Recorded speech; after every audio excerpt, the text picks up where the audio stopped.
Assalamualaikum warahmatullahi wabarakatuh.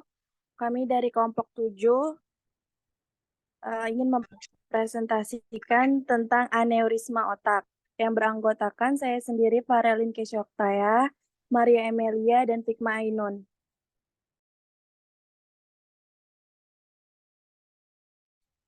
Baik, apa itu penyakit aneurisma otak? Aneurisma otak merupakan tonjolan berbentuk seperti balon yang terbentuk di pembuluh darah otak. Aneurisma otak terbentuk dan tumbuh karena darah yang mengalir melalui pembuluh darah memberikan tekanan pada area lemah pada dinding pembuluh darah. Hal ini dapat meningkatkan ukuran aneurisma otak. Aneurisma otak dapat bocor atau pecah dan menyebabkan pendarahan ke otak atau yang sering disebut dengan stroke hemorragik. Etiologi aneurisma otak sendiri yaitu yang pertama, riwayat keluarga dapat meningkatkan risiko terjadinya aneurisma. Yang kedua, kondisi yang mencederai atau melemahkan dinding pembuluh darah termasuk arteriosklerosis, trauma atau infeksi juga dapat menyebabkan aneurisma otak. Yang ketiga, penyakit ginjal polikistik, penyempitan aorta, dan endokarditis. Next.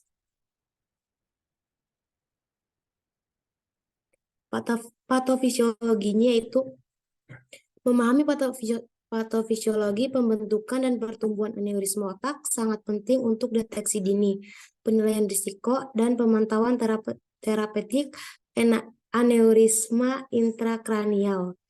Model multifaktorial dapat diterapkan untuk mempelajari pembentukan dan pertumbuhan aneurisma otak. Model ini terutama didasarkan pada karakteristik spesifik pasien dan aneurisma. Faktor spesifik pasien yang potensial termasuk status merokok, hipertensi, penyakit inflamasi, kehilangan mineral tulang, dan paparan hormon seks. Faktor spesifik aneurisma meliputi ukuran aneurisma, lokasi bifurkasi, multiplisitas, adanya kantong anak, rasio kubah ke leher yang lebih tinggi, multilobularitas, dan geometri arteri yang berdekatan. Faktor lain yang dapat mempengaruhi perkembangan dan pertumbuhan aneurisma termasuk jenis kelamin perempuan, perawakan pendek, kerapuhan tulang, malnutrisi, dan adanya kelamin genetik, serta berbagai patologi aorta termasuk katup aorta bikuspid, akar aorta yang melebar, aneurisma aorta, dan diseksi arteri. Prognosis pasien dengan aneurisma otak yang pecah tergantung luas dan lokasi aneurisma, umur pasien, kesehatan umum, dan kondisi neurologis. Beberapa orang dengan aneurisma otak yang ruptur atau pecah meninggal setelah pendarahan awal. Pasien dengan aneurisma cerebral juga dapat pulih dengan sedikit atau bahkan tidak ada gangguan saraf. Faktor yang paling berpengaruh dalam menentukan prognosis adalah skala Hun-Hess dan usia pasien. Umumnya, pada pasien dengan skala Hun-Hess grade 1 dan 2 atau berusia lebih muda, memiliki prognosis baik karena dapat terhindar dari kematian ataupun cacat permanen. Sebaliknya, jika pasien yang berusia lebih tua dengan skala Hun-Hess yang jelek memiliki prognosis yang buruk secara umum. 2/3 pasien memiliki prognosis yang buruk, meninggal atau mengidap cacat permanen. Next. Oke. Gejala. Yang pertama itu ada aneurisma otak tidak pecah. Itu gejalanya ada masalah penglihatan seperti kehilangan penglihatan atau penglihatan ganda, kemudian ada rasa sakit di atas atau di sekitar mata, mati rasa atau kelemahan pada satu sisi wajah, kesulitan berbicara, sakit kepala, kehilangan keseimbangan, kesulitan berkonsentrasi, dan memiliki masalah dengan ingatan jangka pendek. Yang kedua itu ada aneurisma otak pecah. Gejalanya ada hilang kesadaran, kejang-kejang, merasa sakit, penglihatan kabur atau ganda, kebingungan mendadak, leher terasa kaku atau sakit, kemudian penurunan sensitivitas terhadap cahaya, dan terakhir ada kelemahan pada salah satu sisi tubuh atau anggota tubuh tertentu. Next.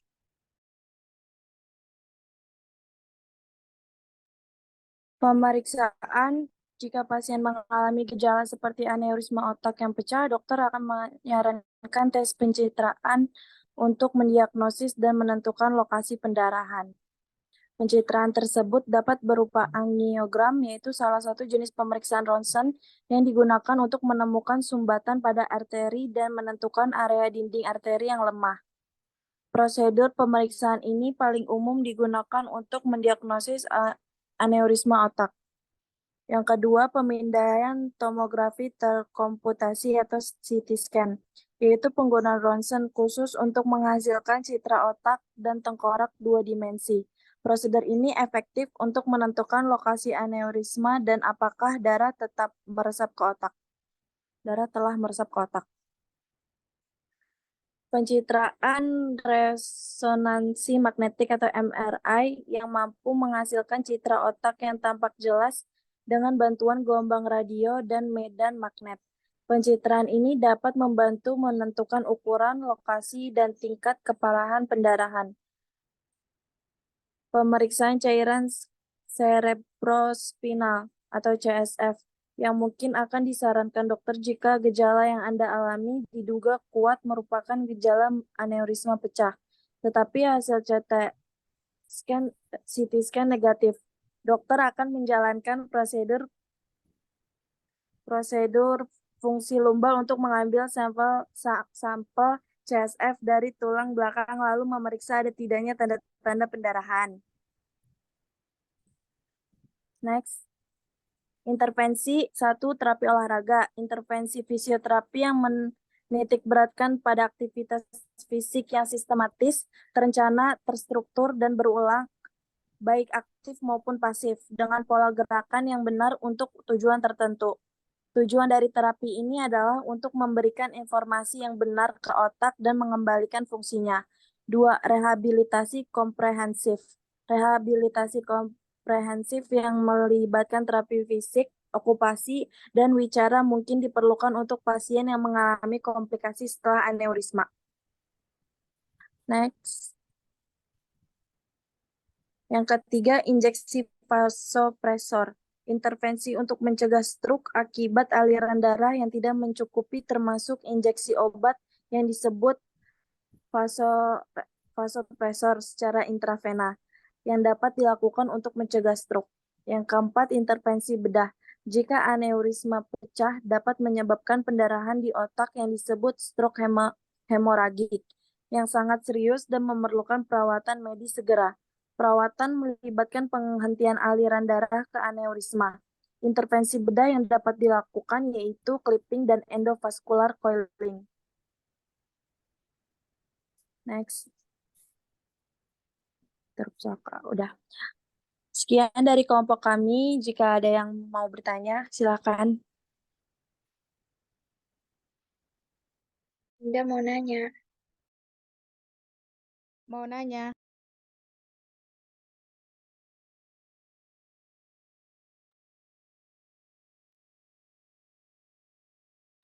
Kesha mau nanya.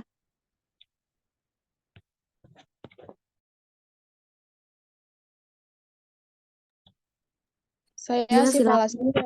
Saya Siva Lasmi dari kelompok 6. Pertanyaannya, apakah ada tindakan pencegahan untuk aneurisma otak? Makasih. Oke, ditampung Oke, dulu. tampung dulu. Tanya, Kes.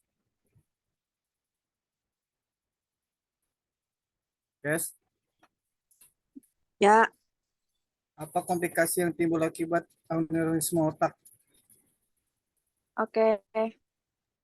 Mau nanya. Dulu.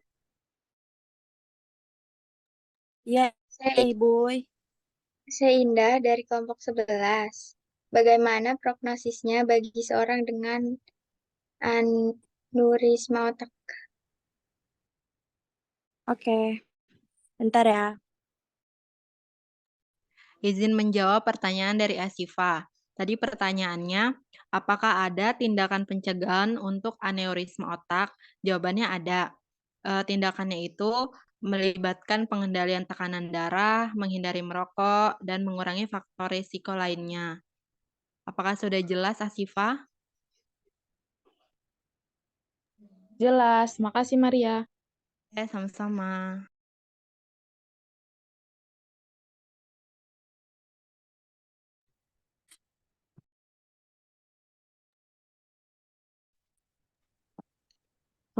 Baik, saya akan menjawab pertanyaan dari Faris, yaitu pertanyaannya tadi, apa komplikasi dari aneurisma otak? Aneurisma otak yang pecah dapat menyebabkan pendarahan di otak, terutama perdarahan subarachnoid, dan merusak jaringan otak. Komplikasi yang dapat timbul akibat pecahnya aneurisma otak yaitu yang pertama, hidrosefalus. Perdarahan yang terjadi akibat pecahnya aneurisma dapat menghambat aliran cairan cerebrospinal sehingga menyebabkan hidrosefalus. Kondisi ini dapat meningkatkan tekanan di dalam rongga kepala dan merusak jaringan otak. Yang kedua, vasospasme. Saat aneurisma otak pecah, pembuluh darah akan menyempit secara otomatis untuk mengurangi perdarahan. Penyempitan ini akan menyebabkan bagian otak yang lain kekurangan oksigen dan nutrisi. Yang ketiga, hiponatremia. Aneurisma otak yang pecah dan menyebabkan perdarahan di otak juga bisa mengganggu keseimbangan natrium di dalam tubuh sehingga menyebabkan hiponatremia. Bagaimana, Fars? Apakah sudah jelas? Jelas. Terima kasih. Oke, izin menjawab pertanyaan Indah. Tadi pertanyaannya bagaimana prognosisnya bagi seseorang dengan aneurisma otak. Prognosis seseorang dengan aneurisma otak itu tergantung pada seberapa cepatnya dia didiagnosis dan diobati, serta sejauh mana kerusakan otak yang mungkin terjadi akibat pecahnya aneurisma. Gimana Indah, udah paham belum? Ya udah, makasih Kesa. Sama-sama. Ada lagi yang mau bertanya? Oh, nggak ada. Oke, ditutup ya. Terima kasih. Sekian dari kelompok kami. Wassalamualaikum warahmatullahi wabarakatuh.